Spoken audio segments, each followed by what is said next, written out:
Been some very good reports, and perhaps this one's not a good report, but we'll be looking at it. We'll have a comment on it. A panel of experts at the NIH is actually now recommending against the use of hydroxychloroquine in combination with Z-Pak, which is something you've we'll been take a look at recommending. it. I'm always willing to take a look. Brett? Another subject, your signing of the executive order. When do you plan to do that?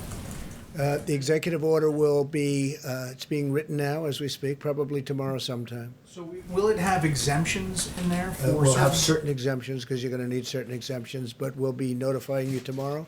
We'll sign it most likely tomorrow, being drawn now and tonight. And it's something we have to have in this country. We have to have it. So for the people who say it doesn't track with opening up the country to shut down immigration across the board for companies that and the pipeline that's already in place, what do you say to them? Well, I think it really does. I think it's very strong, obviously, and it's countrywide as opposed to specifically like China or some of the other ones that I've shut down. We're going to see, and you'll see a very accurate definition tomorrow after it's completed by the attorneys. Last thing for me, North Korea. What can you tell us about the status of Kim Jong Un?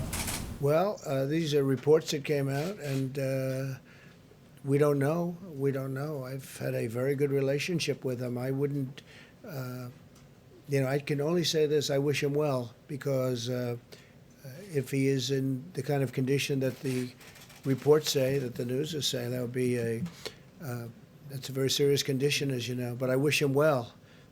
We've had a good relationship. I've said it, and I've said it many times. If somebody else were in this position, we would have been right now at war with North Korea. And we're not at war, and we're nowhere close to war with North Korea. So I just have to say to Kim Jong Un, I wish him very, good luck. Good luck. I mean, they came out with very, very serious medical reports. Nobody's confirmed that. It was CNN that came out. So when CNN comes out with a report, I don't place too much credence in it. Your meeting with Governor Cuomo, did he convince you of a need for expanded testing? Or we had a great talk on testing, and we have an agreement, we have an understanding on testing. They have labs, tremendous labs, as you know, in New York, especially in the Manhattan area, but all over the state. And great medical schools and federal labs. So we have a very good understanding. We're going to do very significant testing. Not everybody wants to do such significant testing. Testing is good in some cases, and in some cases it's not. You have governors that don't want to go all out in the testing because they think they can do it in a different manner and do it better. But we had a very good meeting today. The governor and I had a very good meeting. Is there more federal aid that can be used to help governors who want to expand testing? Because we keep hearing that all day long. We have $25 billion, and that's a tremendous amount of money. That's much far more money than, in my opinion, that we'll need.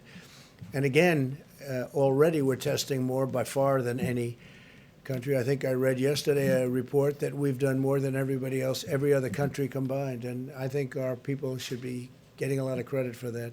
We've done a lot more than everybody else combined, and you never hear that in the news. It's unfortunate. Yeah, please. Mr. President, I'm just back on the executive order for a second. You mentioned there are going to be some exemptions.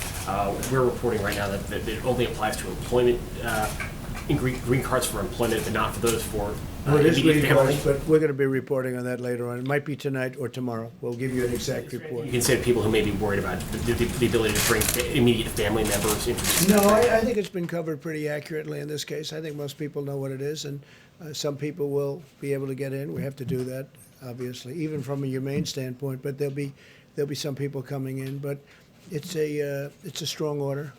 It's a strong order. It involves a big circle, as you know. Please. Are immigrants who are already in the country, are they at greater risk of deportation based on this order? I don't think so. They're not supposed to be here. You're saying they're here illegally? Is that what you're saying? Well, for example, if an immigrant is here for a court order, right, are they at risk of deportation? Well, if a based court on order, this? then you have to go to court. So then the judge would make a determination as to whether or not they're going to be staying. But if they have a court order, they won't have to leave until they go through that process. So we'll see what happens. But with the court, and there are some with court orders, that means they have a trial coming up. Please.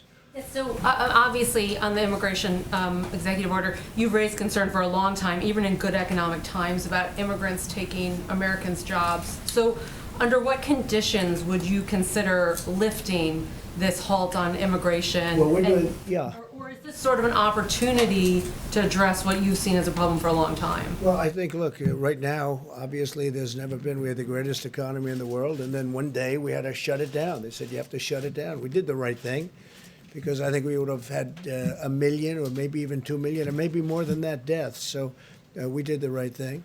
But certainly this would pertain. I mean, when you look at it right now, the last thing we want to do is take American workers' jobs. It's one thing when we were essentially, they used to call it full employment, and it's another thing right now. Right now, we have people that have lost their jobs, and we hope they're going to come back and come back fast, and then we can have an even deeper discussion. But right now, we have to have jobs for Americans. Did you have any sense of, like, if unemployment gets to 4% or 5%? Well, People who are we'll have looking. to see. I mean, I hope we're in that position to have that debate.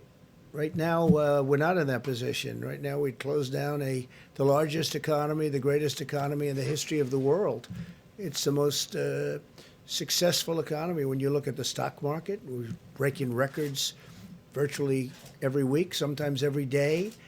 And stock market's still not doing badly considering what this country has been through, which really tells you how strong it was in the first place. But no, I hope we're going to be able to have that discussion. I hope we're in a position. That's like a good discussion to have. But that'll be a little bit later. Brett? I have a question for Dr. Brooks about the CDC director